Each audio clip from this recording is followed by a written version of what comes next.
ఒక content create చేయడం గానీ, ఒక సన్నివేశం షూట్ చేయడం గానీ ఎలా జేస్తారు అంటే, ఇప్పుడు తెలుపులో నలుపు గీత గీసినామనుకో, అది ఎట్లుంటది ఒక ఆకృతి ఏర్పడుతది. కానీ ఆ నలుపెక్కడిది తెలుపులో భాగమే. కానీ తెలుపులో తెలుపైతే మనం గుర్తించలేము అంతే తేడా. దాని మీద నలుపు గీత గీసినాం. గీస్తే అంతటి వరకు మనకు నలుపుగా ఏర్పడతది. కానీ ఆ నలుపు లేకుండా అది ఉన్నదాడ కదా! అట్లన్నమాట. ఇప్పుడు తెలుపులో నలుపు గీత గీస్తే ఆ తెలుపే గాని మనకు ప్రత్యేకంగా కనబడుతుంది అంతే. తెలుపులో భాగమే. అయితే ఇప్పుడు ఆ తెలుపు తీసేసినాం. తీసేస్తే కేవలం నలుపే ఉన్నది. చూసినావా? అట్లా ఒక అతీంద్రియమైన ఎవరికీ ఊహకందని ఒక ఆకృతి గీయాలి. ఇట్లా తెలుపు లాంటిది ఒకటి తయారు చేయాలి. చేసి అందులో నలుపులాగా ఒకటి ఏర్పరచాలన్నమాట. ఒకటి ఆకృతి ఏర్పరచుకొని మిగతాది తీసేయాలి.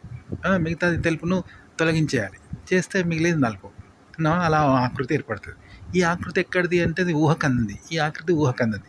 ఇది ఎక్కడి నుండి వచ్చింది అంటే దాన్ని మనం సమూలంగా నాశనం చేసినాం. మరియు అది ఊహకందింది. మానవాతీతమైంది. ఎవరి ఊహకు అందింది కాబట్టి అది ఎవరు ఊహించలేరు.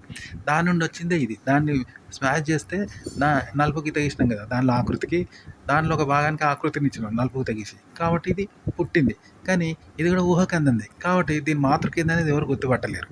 ఇది దేని నుండి వచ్చింది గెస్ చేయలేరు కదా! అట్లా కంటెంట్ చేయాలి. ప్రతిదీ ఇట్లనే కంటెంట్ ఇలా క్రియేట్ చేయాలన్నమాట. మనం ఒక షార్ట్ ఫిల్మ్ సన్నివేశాలు గానీ, కెమెరాకు స్టిల్ ఇవ్వడం గానీ, అలాగే కంటెంట్ క్రియేట్ చేయడం కానీ ఎలా చేయాలి అంటే, ఇప్పుడు మనం మొదటిసారి సెక్స్ ఎలా చేస్తాం? తెలియకుండా జరుగుతుంది కదా! తెలియకుండా అలా జరుగుతుంది. సెక్స్ చేయబడతాం.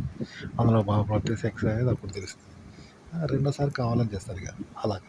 మూడోసారి కావాలని చేస్తారు. ఇట్లా ప్రతిసారి జీవితాంతం అట్లా చేస్తారు. ఒక రేపర్ అయితే కావాలని చేస్తారో అలా చేస్తారు. అయితే అలా చేయొద్దనమాట. జీవితాంతం తెలియకుండా చేయబడాలి. తప్ప చేయొద్దు. తెలిసి చేయొద్దు. అంటే ఎలా ఉంటుంది? ఇప్పుడు మనం అన్నం తెలిసి తింటాం, కావాలని తింటాం. ఆకలైతే. కానీ వాంతులనేవి ఎలా అవుతాయి? మాకు తెలియకుండానే వాంతులు చేస్తాం కదా! వాంతులు తెలియకుండానే చేస్తాం. ఆపుకున్నా ఆగదు. కావాలని చేయం. జరుగుతుంది కదా! అట్లా జరగాలన్నమాట. ప్రతిసారి జీవితం అంతా సెక్స్. అది ఎట్లుంటుందో ఇదనమాట. కంటెంట్ చిత్రీకరించడం కానీ, ఫోటోకు స్టిల్ ఇవ్వడం కానీ, షార్ట్ ఫిలిమ్స్ సన్నివేశాలు చిత్రీకరించడం కానీ, కంటెంట్ చేయడం కానీ ఇలా చేయాలన్నమాట. ఒక కంటెంట్ ఎలా క్రియేట్ చేయాలి, ఎలా ఉండాలంటే మామూలుగా సాధారణ మనిషి కన్నా భిన్నంగా ఉండాలి. ఒక మనిషిని అనుకో, ఆ మనిషికి భిన్నమైనది అనమాట. ఇప్పుడు మనిషి నడుస్తాడు కానీ మనిషి ఆవులాగానో లేకపోతే పాములాగానో నడుస్తాడా? నడవడు. గద్దలాగా ఆకాశంలో తేలుతాడు ఎవడైనా? తేలడు. అలా చేసేటప్పుడు ఒక మనిషి ఆవులాగా అరుస్తాడా? అరవడు. అలాగే ఆవు అనుకొని కొట్టి ఏం గట్ల వస్తానని కొడితే వాడు మనిషిలాగా మాట్లాడతాడు. ఆవులాగానే అరుస్తాడు. ఆవులాగానే గడ్డి వేస్తాడు. ఏంది గడ్డి వేస్తాడు అంటే ఇక మనిషి కోల్పోయాడు. సేమ్ ఆవులాగానే చేస్తాడు. కానీ మనిషి రూపం ఉన్నది ఆవులాగానే చేస్తాడు ఇక. సేమ్ ఆవులాగానే చేస్తాడు అనుకో. కానీ మనిషిలాగా లేడు ఇక. అంటే వాడు ఆవు అన్నట్టే కదా! మనిషి రూపం ఉన్న ఆవు. అట్లా మనిషికి భిన్నంగా ఉండాలి. భిన్నత్వం ఉండాలి. మనిషత్వం ఉండకూడదు. అట్లా అంటారు.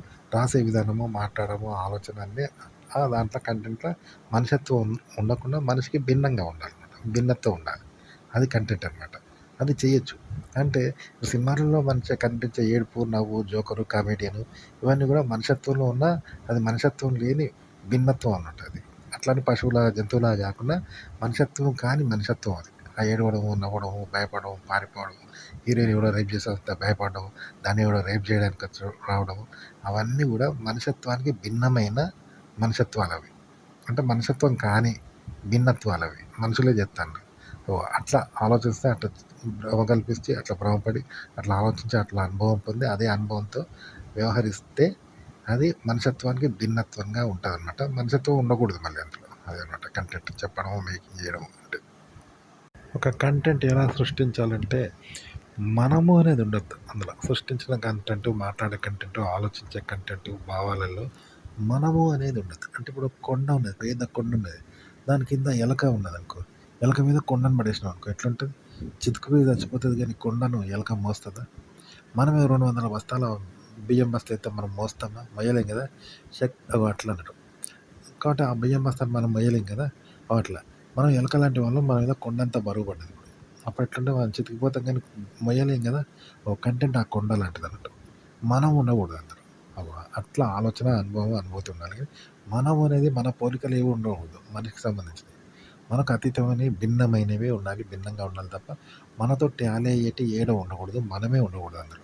అప్పుడు ఎలా ఉంటుంది? అగో అలా మాట్లాడండి, అలా క్రియేట్ చేయండి, అలా అనుభవించండి, అలా అనుభవం పొందండి. అదే కంటెంట్ క్రియేట్ చేయడం అంటే.